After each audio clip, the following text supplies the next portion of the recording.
Hola, hola, apreciados estudiantes. Bienvenidos a este nuestro módulo de técnicas de lectura 2. Su maestro Ernesto Páez. En este módulo veremos la importancia de la ortografía y algunos tips de lectura rápida. Empecemos. Conozcamos el lenguaje. Hoy vamos a hablar de la ortografía y su importancia. Las reglas ortográficas permiten determinar la forma de escritura correcta de aquellas palabras que incluyen grafías, por ejemplo, con sonidos muy similares. Hay palabras que tenemos la G y la J, la V y la B, la Z, S y C, y se pronuncian fonéticamente muy parecido. Entonces, las reglas ortográficas, por otra parte, indican cuándo deben tildarse las palabras y cómo emplear los signos de puntuación. En caso de G, Ji, estas se pronuncian con fuerza exacta, a G y Ji, ¿sí? Por lo tanto, hay algunas reglas ortográficas que es importante tenerlas en cuenta. Las palabras llevan G cuando comienzan con el prefijo legi, por ejemplo, legítimo, legión, legislador. O son verbos terminados en her, hir o igerar, junto con sus conjugaciones verbales. Ejemplo, acoger, converger, emerger. Hay excepciones como crujir y tejer. También cuando terminan en guía, guioso, guío, guión, guional. Por ejemplo, tecnología, presagioso, adagio, región, suprarregional. Cuando comienzan con geo, ejemplo, geobotánica, geocentrismo, geofísica. Cuando llevan la sílaba gest al inicio o en el medio, por ejemplo, gestar o anticongestivo. Incluyen la sílaba gen, por ejemplo, en genealogía o aborigen o agenciar. Bueno, ¿y qué pasa con las palabras que llevan J? Que llevan J cuando están precedidas por op, at o sub, como por ejemplo objeción, adjurar o subjefe. Esa G suena igual que la GE, la JE suena igual que la GE, pero esta regla nos da la prelación de cuál es la que debe usarse. O cuando inician con age o eje, por ejemplo, abordaje, añejez. O cuando se trata de pretérito indefinido con verbos cuyo infinitivo terminan en decir o ducir. Por ejemplo, el verbo bendecir, bendije o deducir, deduje. O cuando terminan en jero, jería, jera. Por ejemplo, el alajero, cerrajería o cajera. Bueno, sigamos viendo la ortografía y su importancia. Hagamos algunos ejercicios y en las siguientes palabras encontremos el error. Veamos estos dos listados de palabras. Vienen las palabras jinete con G, jineto con J, giro con G y giro con J, genial con G, genial con J, jerarquía con G, jerarquía con J, jilguero con G, jilguero con J, genuino con G, genuino con J, girasol con G y girasol con J. Otro grupo, la de gestión con G y con J, genérico con G y con J, genial con G y con J, gigante con G y con J, génesis con G y con J, jeringa con G y con J y finalmente tenemos jirafa con G y con J. De acuerdo a las anteriores reglas ortográficas que dijimos, hagamos una pausa en el video, veamos las palabras y hagamos nuestra lista de cuál sería el error, cuál de las dos está bien escrita y cuál mal escrita. Y luego démosle play al video para continuar y verificar cómo nos fue. Bueno, entonces encontrar el error, o sea que el error va a estar en letras rojas. Y vamos a ver cada grupo de palabras. Jinete es con J. El error es escribirlo con G. Giro es con G. El error es escribirlo con J. Genial es con G. El error es escribirlo con J. Jerarquía es con J. El error es escribirlo con G. Jilguero es con J. El error sería escribirlo con G. Genuino es con G. El error sería escribirlo con la J. Y girasol es con G. El error sería escribirlo con J. El otro grupo, gestión, es con G. Error es con J. Genérico es con G. El error sería escribirlo con J. Genial es con la G. El error sería escribirlo con J. Gigante es con la G. El error sería escribirlo con J. Génesis se escribe con G. El error sería escribirlo con J. Jeringa, en cambio, es con J. El error es escribirlo con G. Y jirafa también se escribe con J. El error sería escribirlo con G. Una cosa muy importante que nos ayuda a mejorar nuestra ortografía es concentrarnos muy bien en nuestras lecturas. Todo libro que es reproducido o impreso por una compañía editora especializada tiene un departamento de edición donde todo libro que salga impreso eh, obviamente está bien en todo lo que sea su edición, su ortografía. Entonces, eh, son muchas, son muchas reglas de ortografía que pues seguramente no las aprendemos todas, pero el ejercicio de la lectura nos ayuda a mejorar mucho nuestra ortografía. Más ejemplos de regla ortográfica. Un ejemplo de regla ortográfica es aquella que indica que después de la letra M se escribe la letra B y no la V. Por eso debemos escribir también, ¿cierto? Cambiar y tambor con la letra B y no van con la letra V, que sería también cambiar tambor. No se ven nada bien. Y la regla nos dice que después de la letra M se debe escribir con la letra B. Estos tres ejemplos son típicos ejemplos para ayudarnos a memorizar cuál es la correcta escritura. De manera similar, una regla ortográfica señala que tras la N se debe escribir la V en lugar de la B. Los ejemplos, palabras conocidas, convidar, envío, invitación, ¿sí? No así con convidar, envío o invitación. Como vemos, estas serían errores ortográficos. Bueno, se establece que además de estas reglas ortográficas expuestas, en castellano hay otras que están consideradas como las más importantes y significativas, que no tienen discusión.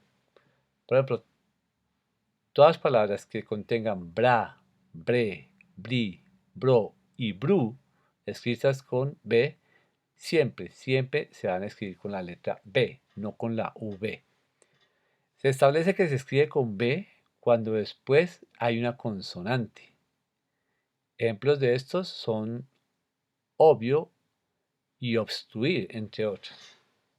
¿Cierto? Ahí vemos que después se escribe con B cuando va después de una consonante. En obvio y obstruir. Tienen una consonante, no tienen vocal S y B. V. La Z nunca se utiliza para escribirla con la E ni con la I. Es decir, no se escribe cepillo, sino cepillo con C. Otra regla es que se escribe con J las palabras que acaban en aje y eje. Como ejemplos tenemos cortometraje y despeje. Solo se usará doble R cuando va entre vocales, como el ejemplo que tenemos aquí. Carro, parra, turrón. ¿Ok? Cuando va entre vocales. Se escribe con G los verbos que terminan en her, hir y igerar. Este sería el caso, por tanto, de coger, dirigir y aligerar. Ok. Vamos a hacer otro ejercicio de encontrar el error en la siguiente listado de palabras. Tenemos estas palabras. Entonces verifiquemos, miremos el listado. Está brasa, bravío, brocha, brisa, brazo, brócoli, brebaje, bruma, brújula, brusco, brebaje. Hay dos brebajes, pero miremos que está escrito diferente forma. Brincar, brazalete, fiambre, obra, ebrio, sobre, quebrar, abreviar, tenebroso, ubre, ginebra, cobre y sombrilla. Hagamos una pausa e identifiquemos las palabras que están mal escritas y luego démosle pausa, continuemos y verifiquemos cómo nos dan los resultados. Estas palabras que aparecen ahí son las palabras que están bien escritas. Brasa, brocha, brazo, bruma, brújula, brusco, brincar, obra y sombrilla. Al contrario, bravío está mal escrita, sería bravío. Brisa con V estaría mal escrita, es con B. Brócoli, súper mal escrita, es con B, no con V. Brebaje, brebaje, está mal porque no es con V. La segunda sí es, ambas son con B. El otro brebaje estaba mal también, porque estaban las dos con V, es brebaje. Brazalete es con B, no con V. Fiambre es con B y no con V. Ebrio, demasiado ebrio para escribir ebrio con V. Sobre es con B. Quebrar está bien. Abreviar es con B, no con V. Tenebroso, tenebroso, cometer un error de estos. Tenebroso es con B. Ubre, la ubre es con B. Ginebra también es con B. Y cobre también es con B. Estos son algunos ejemplos. Ya teníamos clara la regla. Bra, bre, bri, bro, bru es con B. Bueno, la ortografía y su importancia nos lleva ahora a hablar de los signos diacríticos. Un signo diacrítico es cualquier marca que se utiliza para modificar algún otro signo de la escritura. En español empleamos varios. El más frecuente, con diferencia, es el acento ortográfico o la tilde, que se puede situar sobre cualquiera de las 5 vocales, como sabemos, la A, la E, la I, la O y la U, dependiendo de la ortografía. Entonces, nuestra ortografía se sirve del denominado acento agudo de las tildes. Otros tipos de tildes, cabe destacar que también se llama tilde al trazo que se coloca en la letra ñ, pero debemos mencionar que el trazo ondulado que le añadimos a la n para transformarla en una ñ que vemos allí, que visualizamos acá, ¿cierto? También se denomina virgulilla, ¿ok? Esto es para cultura general. No solamente es una tilde, tiene un nombre específico, virguliña, pero normalmente se emplea también como tilde en la ñ, pero su nombre técnico es la virguliña. Es decir, que el término tilde es ambiguo porque se puede aplicar a dos diferentes signos, ¿no? La virguliña y a la tilde. En estos casos, las tildes sirven para diferenciar entre la n y la ñ, y es que en la lengua anglosajona en ningún momento se utiliza lo que es el acento ortográfico, la virgulina de la ñ o la diéresis. Como ustedes bien pueden apreciar, aquí en este país no se utiliza ese acento ortográfico. Faltas de ortografía. Cuando no se incluye la tilde en las palabras que deben llevar acento ortográfico, se comete una falta ortográfica. Por eso si escribimos brújula en lugar de brújula o árbol en vez de árbol, estaremos incurriendo en errores. Tenemos otro signo diacrítico conocido como diéresis. Diéresis, los dos punticos arriba. En nuestro sistema ortográfico se emplea en un solo caso. Normalmente la U es muda en las secuencias, por ejemplo, G, G, G de guerra, G de guitarra, ¿cierto?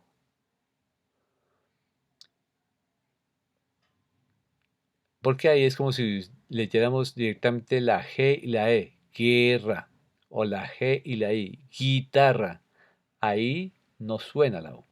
Pero cuando le añadimos una diéresis, que ya vimos arriba, a esa U, estamos indicando que hay que pronunciarla, como ocurre en las siguientes palabras.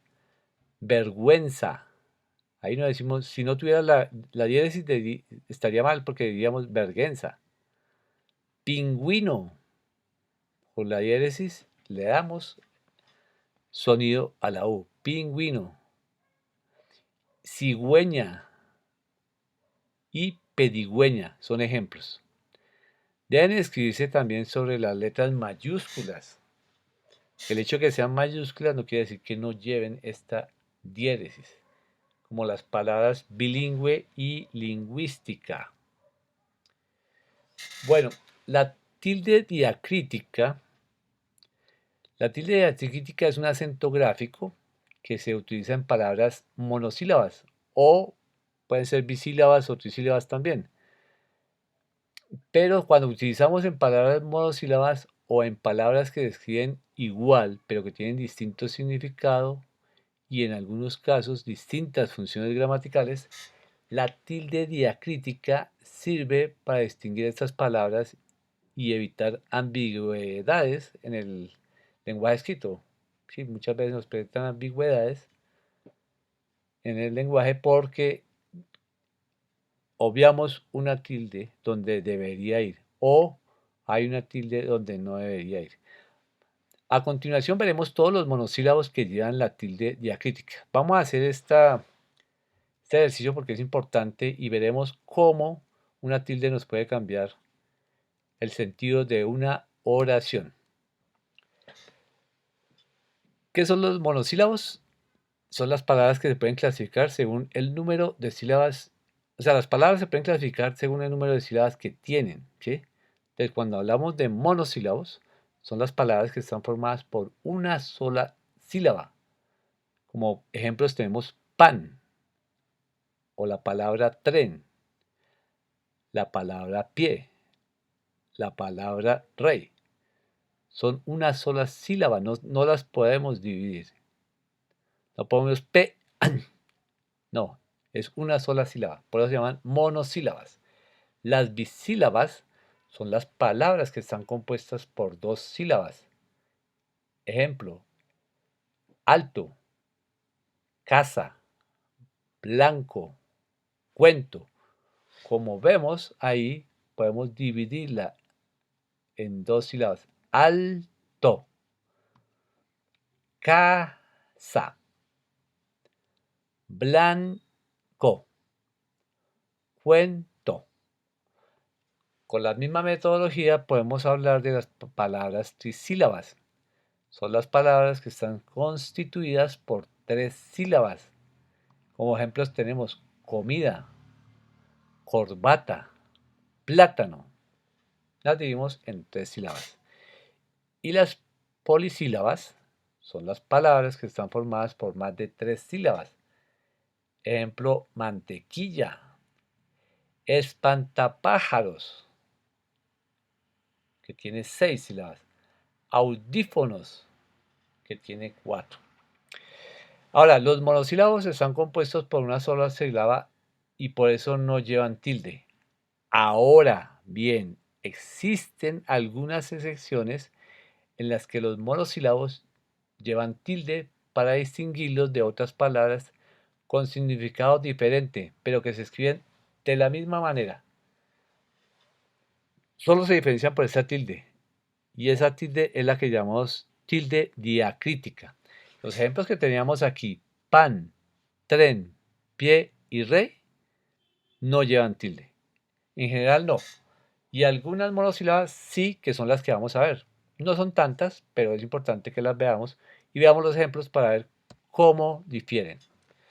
En esta tabla vemos los monosílabos con tilde diacrítica y veamos a qué se refiere cada una. Aquí a la izquierda están las palabras sin tilde. En la primera columna viene la palabra, en la segunda de qué se trata esta palabra, a qué hace referencia esa palabra. Y a la derecha tenemos en la mitad la palabra, que es la misma que a la izquierda, pero con tilde. Y en la columna derecha, más a la derecha, nos dice de qué se trata. Veamos. Te es pronombre personal, significa a ti o a ti. Y te, con el tilde en la E, te es un sustantivo, es una infusión hecha con las hojas del árbol del té. Si ve que son dos, la misma palabra, solo que una con tilde y la otra sin tilde, y significan cosas diferentes en el contexto de la oración. Ahora, se, pronombre, significa a sí mismo o para sí mismo, y sé, del verbo ser o saber. Cuando yo digo, yo sé eso, yo sé eso. ¿Sí? Ahora, de es una preposición y de del verbo dar. Cuando usted le dé la plata a ella, le dé de dar. Mi, aquí es un posesivo, y mi es un pronombre. Mi papá, mi mamá, pronombre mi, mío. Ahora, él es un artículo determinado en género masculino y singular, número singular, él, a cambio de decir él, pronombre, persona a la que se habla. El profesor se equivoca, él. Ahora, tú es un posesivo, significa tuyo, va seguido siempre de un sustantivo, a diferencia de tú, pronombre de persona a la que se dirige quien habla. Tú debes estudiar tu lección. Sí, conjunción expresa en condición que debe cumplirse para que se verifique lo enunciado en la oración principal. Sí es una conjunción. En cambio, sí es un adverbio afirmativo. ¿Usted vino a clase? Sí. Más, conjunción contrapone un concepto a otro, ¿sí? mientras que más es un adverbio. Describe o compara algo que es superior a otra cosa. Aún es un adverbio de modo, se puede sustituir por incluso, aún no he estudiado, por ejemplo, ¿sí? Y aún, adverbio de tiempo, se puede sustituir por todavía. Pero veámoslo en ejemplos. Entonces, los monosílabos con tilde diacrítica, vamos a verlo rápidamente. Está el te y te. Ya decir, te, pronombre personal, significa a ti o para ti. Por ejemplo, leeré un libro mientras te espero. El te que nos aparece aquí está hablando de la persona que te espero. Es un pronombre, mientras te espero. Leeré un libro mientras te espero. Mientras que el ejemplo para te es de sustantivo es, que es la infusión hecha con las hojas de árbol de té. El ejemplo puede ser, ¿puedes traernos una taza de té, por favor? ¿Ves la diferencia? Veamos la infografía. Té, pronombre personal, y aquí té de la infusión. ¿Quieres que te prepare un té? Usamos las dos, pero fíjate lo que hace el contexto de la oración. ¿Quieres que te prepare un té? Ok. Sigamos. Se y se. Se, pronombre, significa a sí mismo o para sí mismo. Por ejemplo, el guía se ha equivocado de camino y nos hemos perdido. El guía se ha equivocado, está hablando del pronombre del guía. O sé del verbo ser o saber.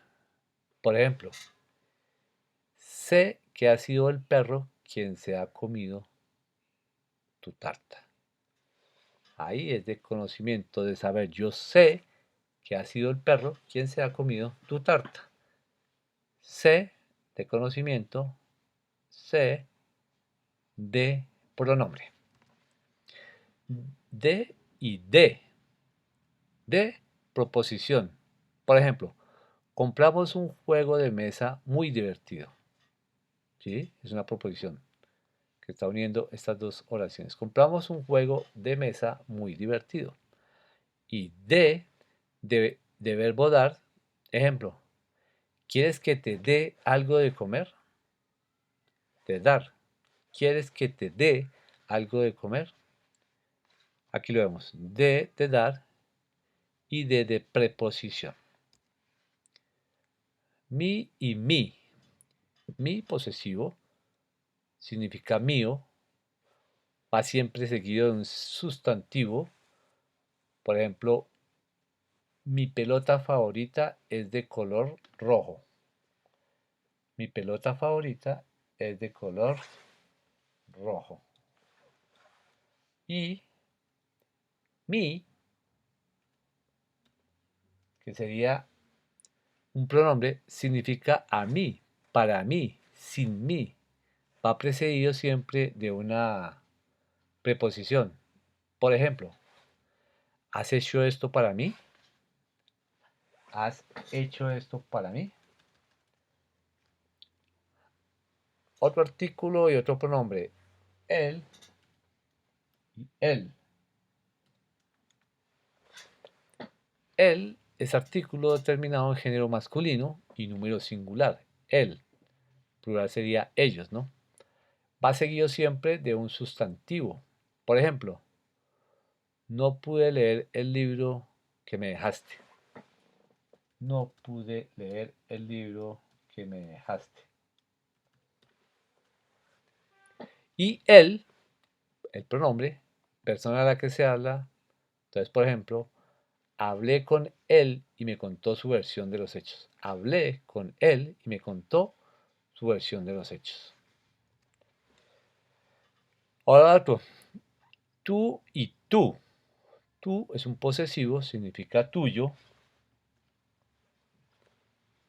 Va seguido siempre de un sustantivo. Por ejemplo, tu pelota favorita es de color rojo. Tu pelota favorita es de color rojo. Y tú, que es un pronombre, persona a la que se dirige quien habla, entonces la oración representativa sería: iremos cuando tú quieras. ¿Ok? Iremos cuando tú quieras. Perfecto. Ahora otro monosílabo, sí y sí. Sí es una conjunción. Expresa una condición que debe cumplirse para que se verifique lo enunciado en la oración principal. Por ejemplo, devuélveme mis cromos si no quieres que me enfade. Devuélveme mis cromos si no quieres que me enfade. Es una condición que le está diciendo a él, que le devuelva los bonos si no quiere que se enfade. Mientras que el sí es un adverbio de afirmación, como el ejemplo que tenemos allí. Se lo pregunté y me dijo que sí. Se lo pregunté y me dijo que sí. Bueno, veamos el siguiente. Más y más. Más, otra vez, es una conjunción, contrapone un concepto a otro. Por ejemplo, ayer tuve una pesadilla, mas no recuerdo muy bien el sueño. Ayer tuve una pesadilla, mas no recuerdo muy bien el sueño. Una confusión. Mientras que más es un adverbio. Lo hemos visto en la clase anterior. Adverbio de cantidad, adverbio. Más describe o compara algo que es superior a otra cosa. Por ejemplo, tengo más golosinas que ese niño. Yo tengo más golosinas que ese niño. Más golosinas que ese niño. Muy bien. Siguiente. Aún y aún. Aún es un adverbio de modo. Se puede sustituir por incluso. Por ejemplo, un oso adulto puede pesar 100 kilos o aún más, ¿cierto? Un oso adulto puede pesar 100 kilos o aún más. Mientras que aún, adverbio de tiempo se puede sustituir por todavía. Por ejemplo, llevo meses viviendo aquí y aún no conozco a los vecinos. Llevo meses viviendo aquí y aún no conozco a los vecinos.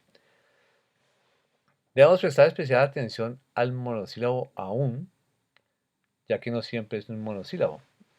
Aún sin tilde es un monosílabo porque la A es una vocal fuerte y la U una vocal débil y no recae sobre ella el acento, por tanto forman un diptongo, mientras que aún, hemos visto la palabra aún, ¿cierto? Con tilde tiene dos sílabas, ya que la tilde está sobre la vocal débil, dándole aún más fuerza y formándose así un hiato. Entonces, este aún, que hemos visto aquí como adverbio, es diferente a, a ese otro aún, ¿ok? Depende del contexto.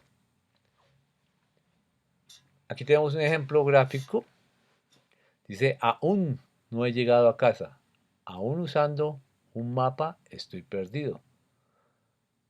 Aún no he llegado a casa. Aún usando un mapa estoy perdido. Ahí podríamos decir, aún no he llegado a casa, incluso usando un mapa estoy perdido. Bueno, combinación de palabras. La oración. Si vamos a leer, tenemos que entender que es una oración y que es un párrafo. Entonces, la combinación de palabras fundamental para la comunicación se llama oración. O sea que una oración puede expresar o comunicar un evento, algo que ocurre, algo que pasa. En la oración, el anciano miró al niño con una inmensa ternura. Una oración está formada por la unión de un sujeto y un predicado. El sujeto y el predicado son papeles o funciones que cumplen las palabras que los forman. Entonces, el sujeto es la palabra o el grupo de palabras referidos a una persona, a un animal, a una cosa o a un acontecimiento de los que se dice algo en la oración. El sujeto lo vimos en la clase anterior. Sujeto, sabemos que es persona, animal o cosa, ¿cierto? Y predicado, ojo, el predicado es nuevo, es la parte de la oración en la que se dice algo del sujeto. En ella se predica algo del sujeto y por eso se llama predicado, ¿cierto? Predica algo del sujeto.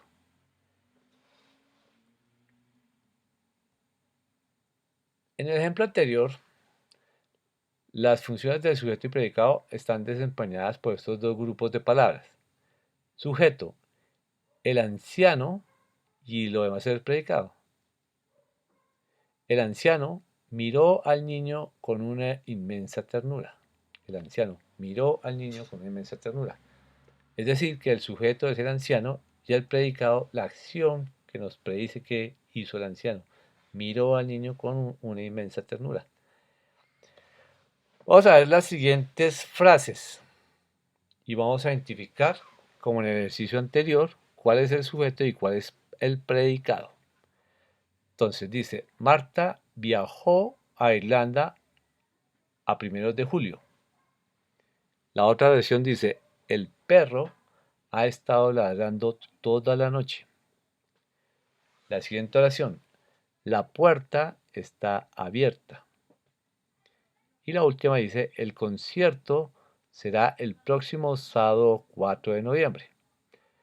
Entonces, de acuerdo a nuestro ejercicio anterior, donde está el sujeto y el predicado, ustedes pueden subrayar allá, si quieren, escribir cuál es el sujeto y cuál es el predicado.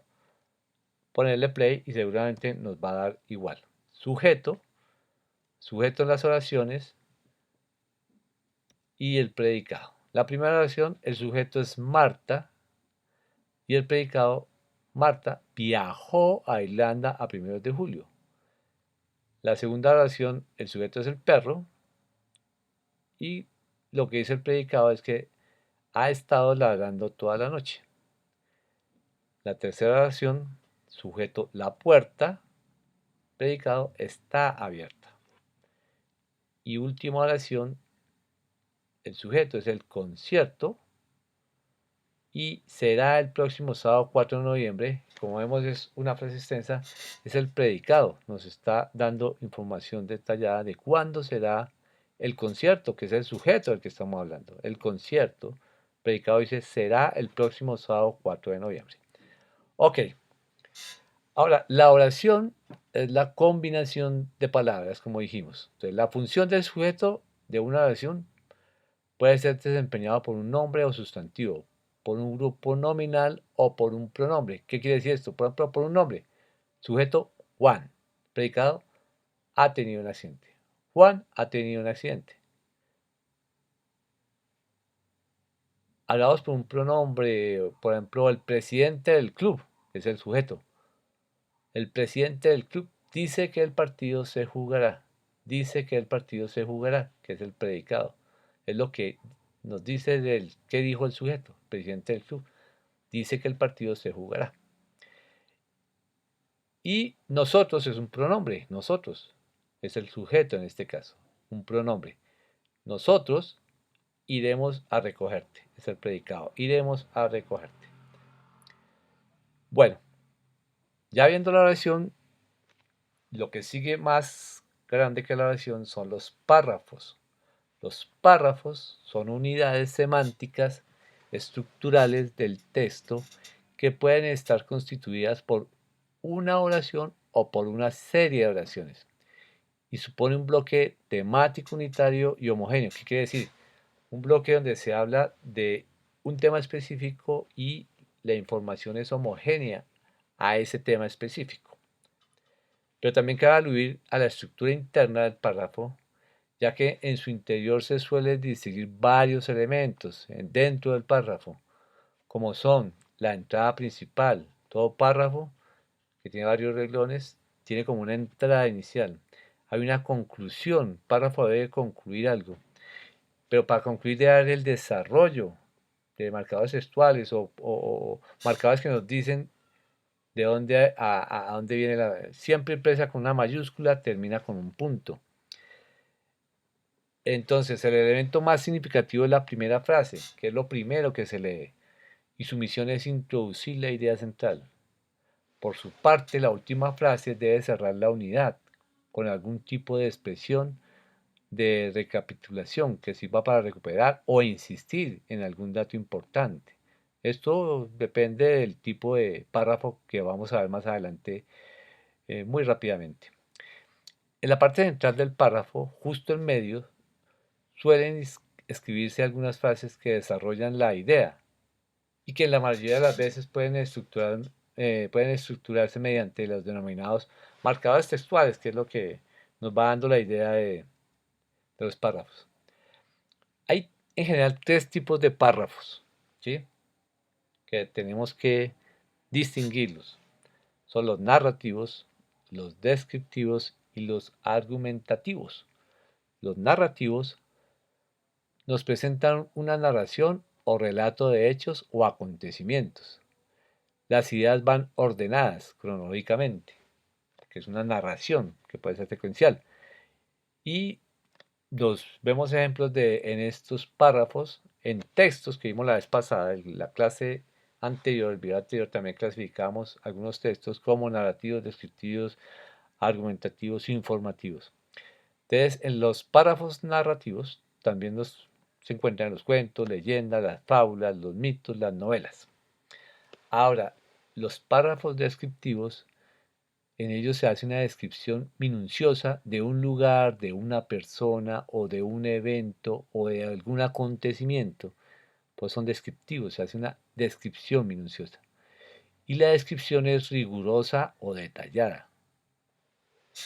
Y los argumentativos, párrafos argumentativos, en ellos se exponen las razones o los porqués de una opinión personal o una posición crítica frente a un tema. Se responden cuestionamientos basados en vivencias personales, en fuentes externas que sirven de referencia. Entonces, los argumentativos muchas veces es defender o en pro o en contra algún argumento o alguna idea o algún hecho con argumentos, con ideas propias que sustenten por qué estoy de acuerdo o por qué estoy en desacuerdo con eso que se están planteando. Entonces los párrafos argumentativos tienen esta característica. Se ve mucho en tesis, en documentos legales, en las opiniones, en los editoriales o en artículos de opinión, precisamente porque son argumentativos, personales. Ahora veamos a grandes rasgos cuáles son las características de un párrafo narrativo. Entonces, su propósito es entretener a los lectores contando algo. Intervienen personajes, hay acciones, espacios, tiempos, etc. Se basa en hechos reales y no reales, también puede ser. Por lo regular, hay un narrador que cuenta algo y lo que escribe no necesita ser demostrado. Es una narración, real o no real. Entonces no necesita ser más. Las características de un párrafo descriptivo es que su propósito es dar descripción en forma literal y detallada. Utiliza diferentes figuras literarias para hacer comparaciones y dar detalles. Pretende representar algo a través de sus características y se propone exaltar todos los sentidos: oído, vista, olfato, tacto, etc. Porque es tan descriptivo que puede utilizar la narrativa para ello, para exaltar todos los sentidos. Acude a las emociones y a los sentimientos. Puede escribir cómo una persona llega a emocionarse o puede asumir un sentimiento respecto a la situación y por ello puede ser descrito en palabras, es lo que quiere expresar el autor. Y las características de un párrafo argumentativo, su propósito es convencer a los lectores de una idea o un concepto. Busca sostener o arribar una tesis. Eh, las ideas van encadenadas unas con otras con coherencia. El soporte de un párrafo ahí con otro soporte, que sean coherentes. Lo que se escribe se basa en percepciones personales o en fuentes externas tomadas como referencias. Por ejemplo, esto de lo argumentativo es un caso típico en el derecho, en las audiencias, donde cada abogado, el fiscal o el defensor, plantean argumentos coherentes intentando salvar a su cliente, por ejemplo. Esos son, ellos van diciendo párrafos argumentativos, tienen que ser coherentes, ¿no? Para evitar o disminuir una sentencia, en este caso. Pretenden cambiar los puntos de vista de las personas sobre algo. El juez, el defensor pretende cambiar el punto de vista del jurado o del juez y el fiscal pretende que tener los argumentos para que condenen a la persona dependiendo el caso que se esté analizando. Es un ejemplo, digamos, típico. Lo que se escribe es necesario que sea demostrado. Tiene que ser demostrado. Para ello es que algunos abogados ganan y otros pierden, porque de acuerdo a sus argumentos puede ser positivo o negativo el veredicto. Bueno, y ahora sí vamos a ver eh, algunos tips de lectura rápida. Esto es importante porque pues nosotros lo aplicamos a diario. Y es incentivar a que aprendamos a mejorar nuestra lectura. La lectura rápida es efectiva en la medida en que nuestra comprensión también aumente. Leer rápido pero no entender, de pronto perdemos ese tiempo. Entonces, ¿por qué la lectura rápida? Aumentar su velocidad de lectura y comprensión le permitirá consumir más material, más libros, y eso significa tener más conocimiento. La lectura rápida lleva a un alto nivel de concentración y mejorar su nivel de concentración le beneficiará en casi todos los aspectos de su vida. La lectura rápida le puede ayudar a estudiar más rápido, lo que significa que tendrá más tiempo para leer las cosas que le gustaría leer o hacer las cosas que siempre ha querido hacer. Pero ojo, la motivación desempeña un papel importante en perseverar en la lectura rápida, así que tenga siempre presente por qué lo hace. Es como cuando queremos hacer dieta y estamos muy gordos y queremos adelgazar y somos conscientes que debemos adelgazar por salud, por bienestar. Entonces, esa motivación es, es como una analogía con la lectura rápida. Queremos saber por qué queremos aprender a leer rápido. Entonces, ¿para qué la lectura rápida? Porque la información es poder. El que sabe tiene poder. Porque es un nuevo desafío. Porque tiene quizá una larga lista de libros que realmente desea leer. No tiene tiempo porque le toma mucho tiempo. Entonces, si aprendo a leer rápido, seguramente voy a poder leer más rápido los libros que tengo almacenados ahí. Porque deseo aprender más. Yo leo porque me quiero aprender más y entre más libros leo, más aprendo. Porque estudiar este GD es tiempo consumido. Me genera tiempo y en la medida en que yo pueda abarcar mis temas, leer esta presentación, estudiarla más rápido, gano tiempo. Porque su negocio lo requiere. Hay gente que ese es un plus para su negocio. Y lo otro porque usted lo necesita. Usted considera que está leyendo muy lento. Lo necesita. Esa es otra motivación de por qué quiero yo aprender a tener una lectura rápida. Hay miles de razones del por qué. Sin embargo, tienen que elegir las razones que se adapten mejor a sus circunstancias y apegarse a ellas durante todo el proceso de transformación. Eso es como un proceso, yo quiero transformar, quiero dejar de leer tan lento, en leer más rápido y comprender más de lo que hasta el momento estoy haciendo. De esa forma, cuando le resulte más difícil y salga fuera de su zona de confort, usted no se dará por vencido, todo lo contrario, seguirá con determinación y logrará otra gran habilidad. Aquí es importante la automotivación, ¿sí? Tenemos que ser conscientes que queremos mejorar y cuando se nos presente un obstáculo, tener fuerzas y seguir adelante, no desfallecer. Ahora veamos qué le impide ser un campeón de lectura. Saber lo que hace rezagarse, ¿sí? Es absolutamente crucial, ya que le ayudará a eliminar los problemas y concentrarse en mejorar, ¿sí? Cuando usted es consciente de eso, entonces usted tiene que eliminar los problemas y concentrarse.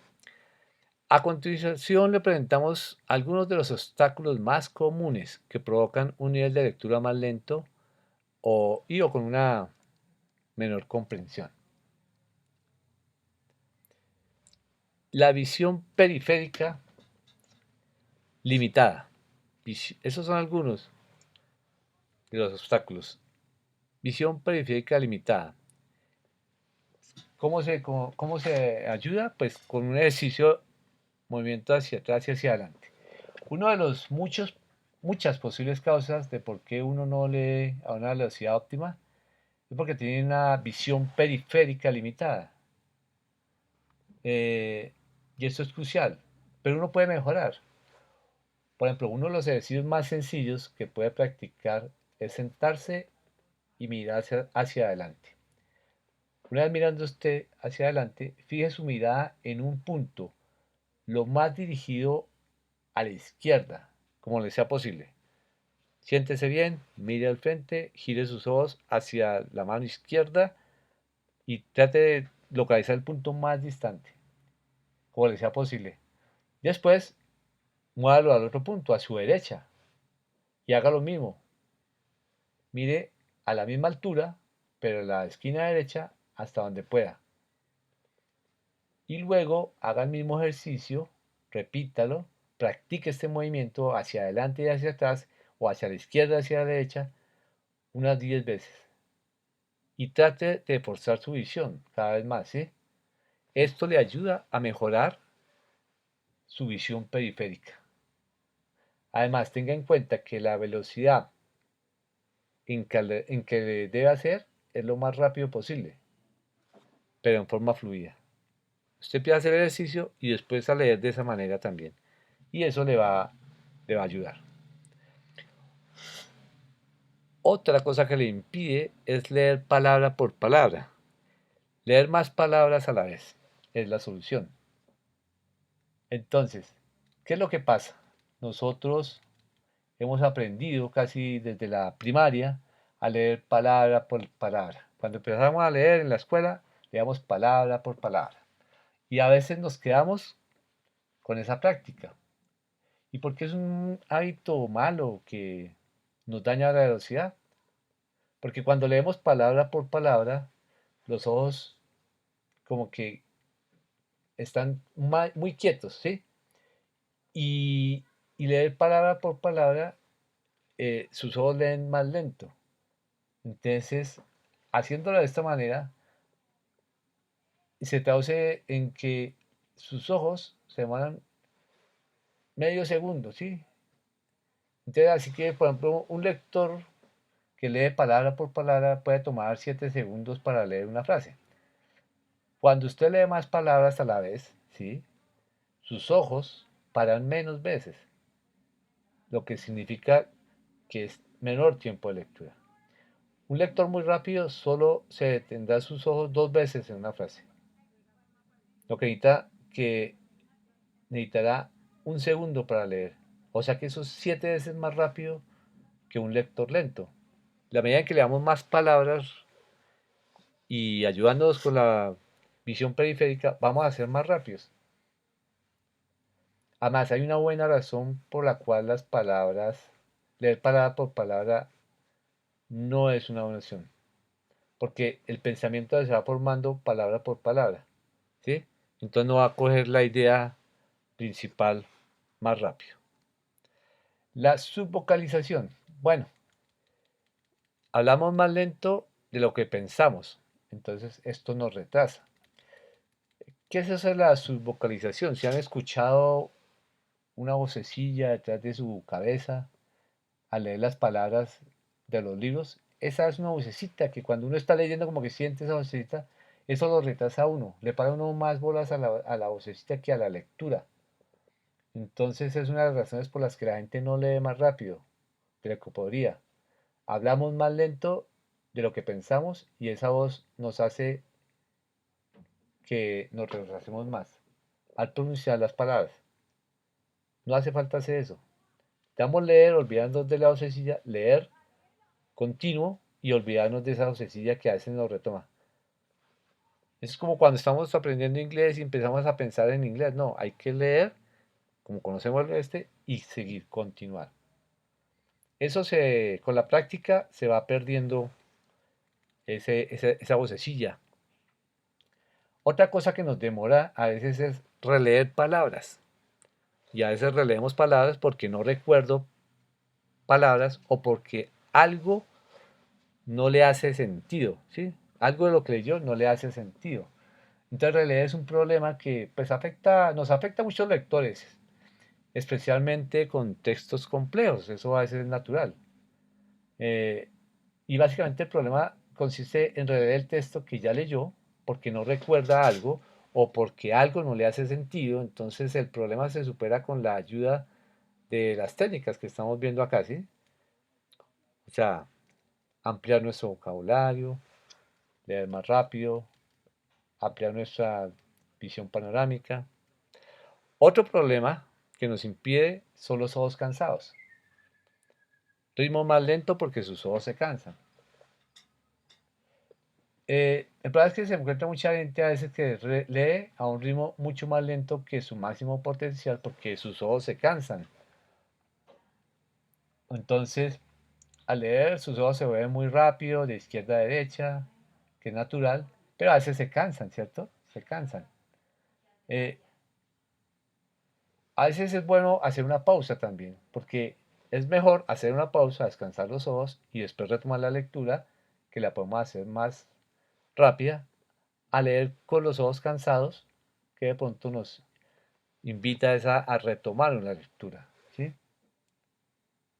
Y muchas veces este descanso no tiene que ser tan largo, puede ser cambiar de posición, por ejemplo, ponerse de pie, estirarse o cerrar y frotar un poco suavemente los ojos cansados, esperar 5 minutos y retomar la lectura. Muchas veces más efectivo para esos 5 minutos que seguir leyendo algo que de pronto por el cansancio no estamos reteniendo 100% ni nos vamos a acordar 100%.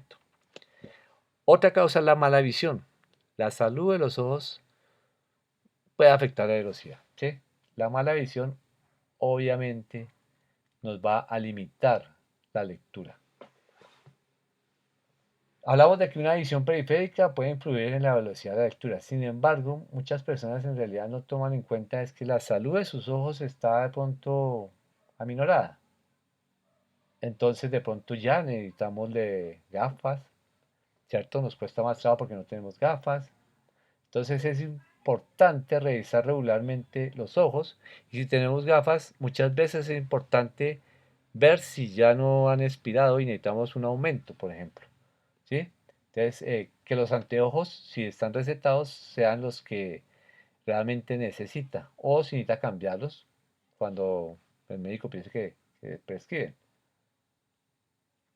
Muchas veces forzamos la vista cuando es una pantalla de un dispositivo móvil. Entonces y si usted lee mucho en un dispositivo móvil, también es bueno comprar una mica antirreflejos si está mucho tiempo en el computador. Esto también ayuda a proteger la salud de sus ojos y básicamente los ojos son la herramienta principal para leer. El medio ambiente. Hay que buscar un lugar cómodo en su medida.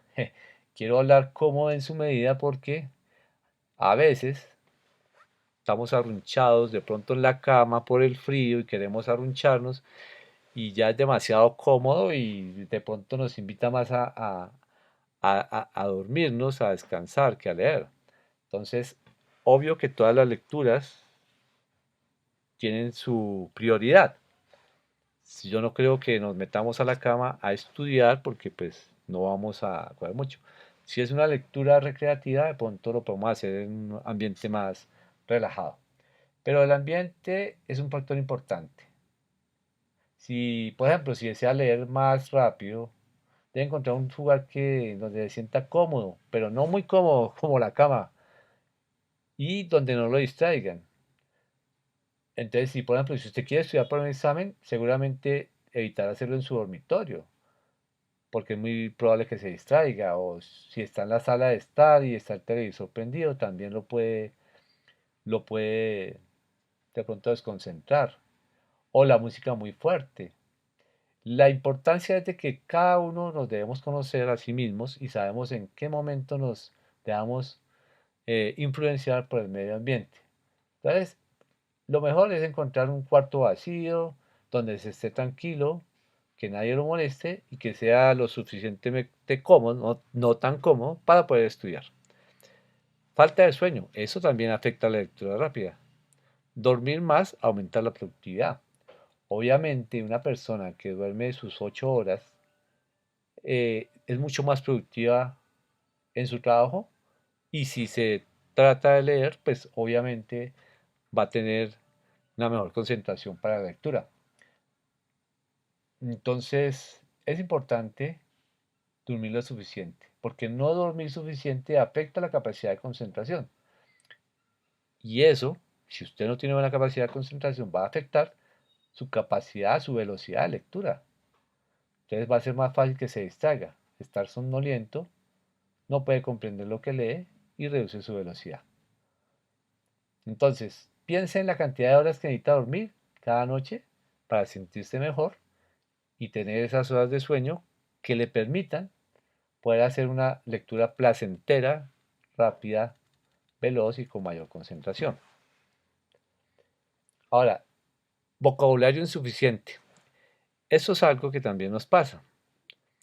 Eh, hay varias formas de enriquecer el vocabulario. Una de ellas es precisamente la lectura. Lectura de textos impresos de buenas editoriales, donde sabemos que esas lecturas están sido revisadas y su vocabulario es óptimo. Entonces, en la medida en que aprendamos más vocabulario, nos va a ser más fácil y vamos a tener que detenernos menos. Evitemos parar y buscar una frase, una palabra en el diccionario. A veces si es muy complejo hay que hacerlo.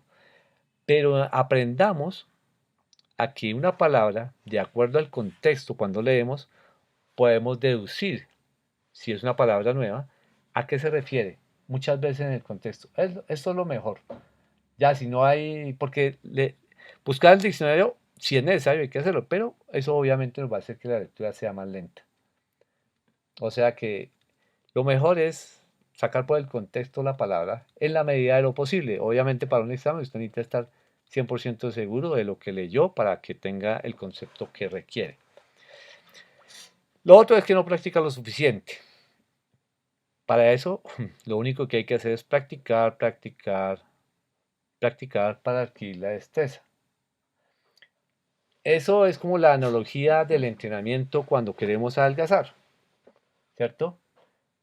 Eh, hay que tener claro si se quiere, porque si no se practica lo suficiente, se va a hacer más lento y la velocidad no va a mejorar mucho, la concentración tampoco, entonces hay que practicar. Estos ejercicios es un ejercicio de disciplina y superación personal. Entonces, ahí lo que nosotros queramos, el interés que le pongamos va a ser fundamental.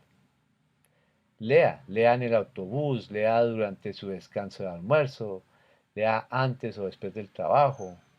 Por ejemplo, llegue temprano, lea algo, salga más tarde, lea algo, lea cada que pueda.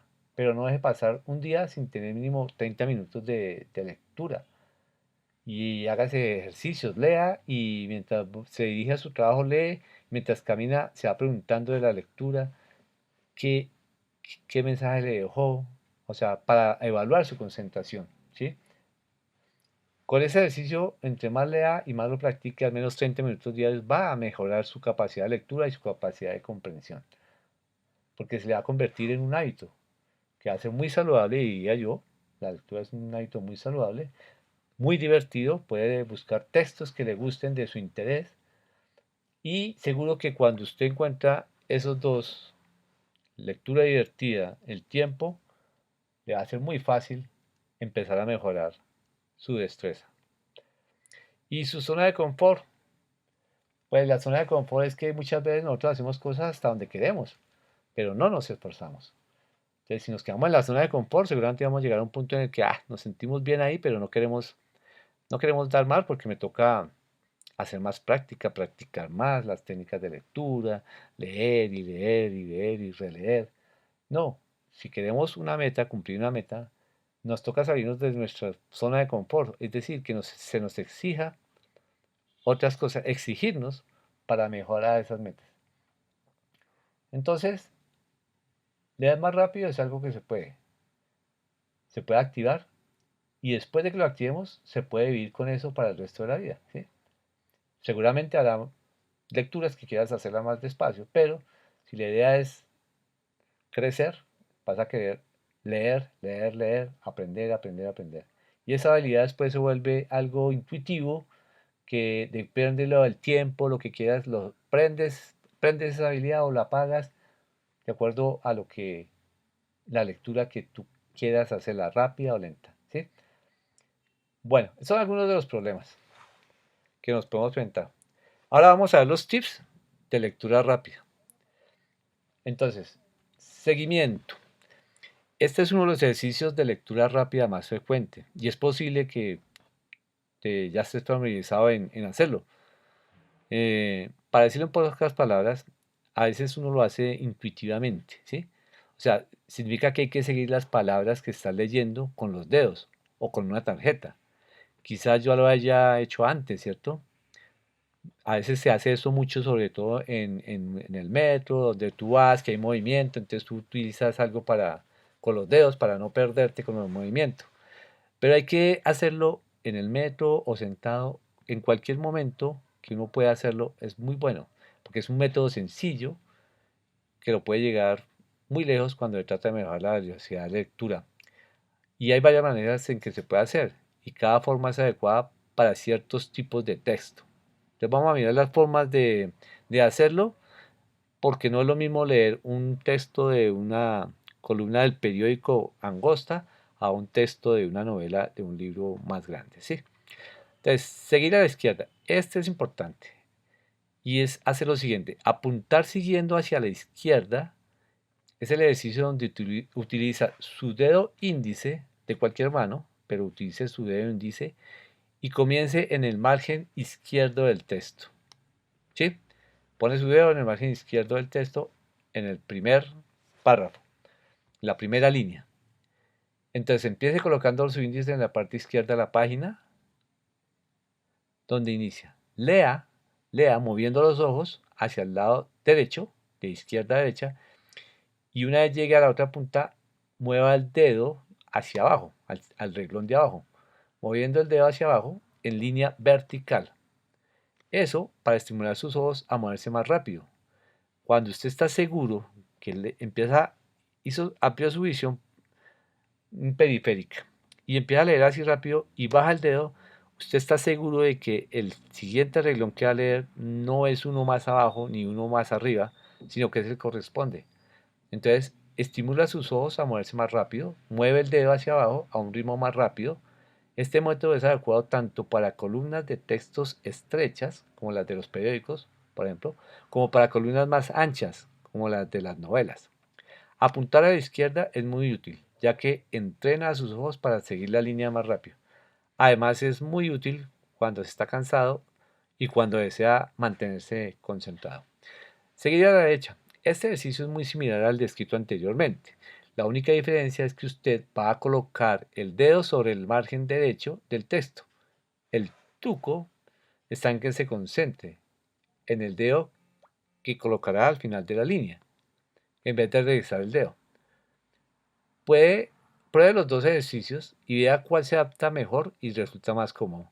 Aquí no es de imponer ningún método.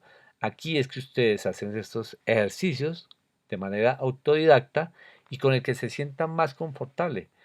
Algunos usamos unos, otros usan otros. Algunos nos sentimos más cómodos con unos y otros con otros. Lo importante es que lo que usted vea que le sirve y le da resultado. Es sentirse a gusto con estos tips y cómodo y practicarlo. A veces también hacemos un esfuerzo, hay que intentarlo 2, 3 veces hasta que le cojamos el tiro. Seguir al centro. Este método también es similar a los dos anteriores, solo que el dedo índice se sitúa al centro de la primera línea. A diferencia de los otros dos métodos, este último no funciona muy bien con columnas de texto anchas, porque su visión periférica puede ser capaz de atrapar todo lo que está al lado izquierdo y al derecho del dedo. ¿Sí? Seguir en zigzag, un poquito más complicado. Este método es probablemente el más lento de todos, pero aún así puede ser útil cuando necesita mantenerse concentrado y no tanto para darle velocidad. Este nos da concentración, no tanta velocidad. Empiece colocando el dedo índice al comienzo de la primera línea. Crúcelo hacia el otro lado en esa línea. Enseguida muévase rápidamente hasta el inicio de la cuarta o quinta línea debajo de la primera línea. Repita lo mismo mientras mueve el dedo y trate de hacer que sus ojos se muevan tan rápido como le sea posible para taparlo con la vista. También esta técnica funciona mejor con columnas estrechas y no tanto con columnas anchas. Es un ejercicio un poco complejo, pero se puede practicar. Como les digo, esto es a gusto de cada individuo. Este es otro que es más o menos común, seguir con 3 dedos. Cuando se trata de columnas de texto más amplias, este método puede ser bastante útil. Mantenga juntos los dedos, índice, medio y anular. Enrolle los otros dos en la palma de su mano y utilice este grupo de dedos del mismo modo como utilizó el dedo índice en las técnicas anteriores. Pronto moverá sus dedos a lo largo de las líneas y esto estimulará sus ojos para leer más rápido. A pesar de que este método en particular lo puede marear, al mismo tiempo puede resultar muy eficaz cuando uno ya le toma el tiro.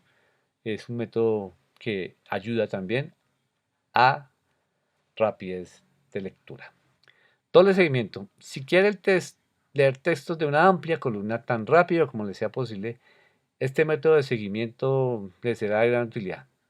Debe utilizar sus 2 dedos índices. Uno lo coloca al lado izquierdo de la columna y el otro al lado derecho. Debe mover los dedos hacia abajo conforme lee cada línea. De esta forma podrá mantener sus ojos enfocados en el texto y así evitará releer. Seguir con tarjeta. Este también es conocido. Si desea concentrarse más en la lectura sin preocuparse en cómo se mueven los dedos, una tarjeta le puede servir muy bien. Además, el borde recto de la tarjeta le ayudará a mantenerse concentrado aún más que los métodos antes descritos. Empiece por colocar la tarjeta sobre la primera línea del escrito. Conforme lee cada texto, mueva la tarjeta hacia abajo, línea por línea. El truco de esta técnica es usar una tarjeta tan ancha como el texto, de modo que usted mantenga sus ojos solamente sobre las líneas. O sea que usted puede cortar al ancho de su texto esta tarjeta e irlo bajando y no se desconcentra. Este es un método que ayuda muchísimo a, a mejorar la rapidez sobre todo. Tarjeta recortada es una técnica que no es tan frecuente, pero a algunas personas les resulta útil, por lo que pueden intentarla. En lugar de usar una tarjeta para seguir las líneas conforme lee, utiliza una tarjeta recortada. El corte debe ser tan amplio como el texto. Esto le ayudará a mantener los ojos en la línea que está leyendo sin releer o quitar los ojos de la página. Estas son solo algunas de las técnicas de lectura rápida Por supuesto que existen otras, pero estas son algunas de las más eficientes y fáciles de usar, como quien dice, para un curso de introducción, de principiantes, digamos, para querer mejorar en la lectura y concentración, la lectura más rápida y concentrarnos.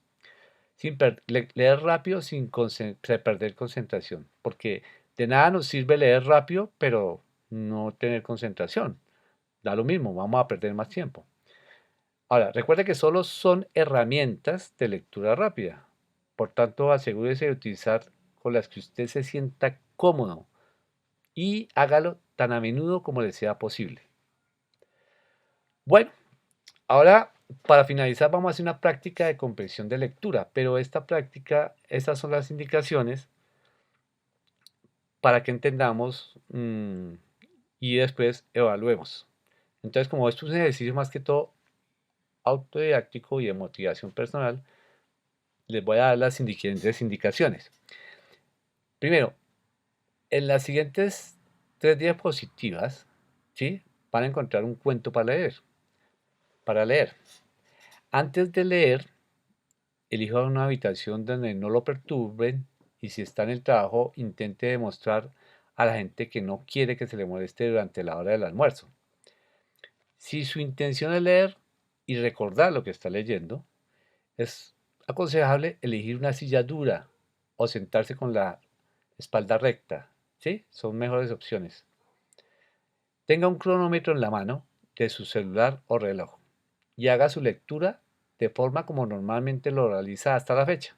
Antes de practicar estos ejercicios, ¿no? Esto que estamos haciendo aquí, esto hasta este punto 4, haga usted este ejercicio tomando un cronómetro y lea al ritmo que usted lee normalmente a la fecha. Luego, tenga en mente el tiempo que se demoró en esta lectura. Luego, vea este video y realice los tips recomendados tantas veces como pueda y recuerde, practicarlos, ¿no? Que solo son herramientas de lectura rápida, por tanto, asegúrese de utilizar con las que usted se sienta cómodo. Úselas tan a menudo como sea posible. Esto es como los deportes, como todo, la práctica le va permitiendo a uno afianzar y practicar y mejorar, ¿sí? Entonces, vea este video, ponga en práctica los tips recomendados y con el que se sienta cómodo, aprendas. Ahora, una vez se sienta con dominio de los ejercicios vistos, con los que usted más se sienta cómodo, nuevamente haga su lectura con cronómetro en mano y compare los tiempos de su lectura normal una vez finalizado y practicado estos ejercicios, ¿cierto? Y la final, poniendo en práctica los ejercicios vistos. Tan pronto termine su lectura rápida, ingrese a la plataforma y responda el cuestionario que se encuentra allí pendiente de resolverlo y envíelo. Entonces, recuerdo que estos son ejercicios personales y prácticos que dependen de su disciplina y motivación personal principalmente.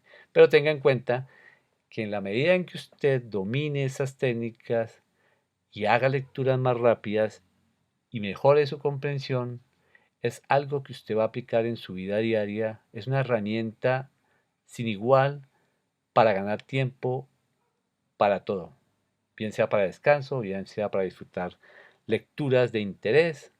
Entonces, practiquemos y espero que les sirva y nos veremos en un nuevo módulo. Aquí les dejo, este es el cuento.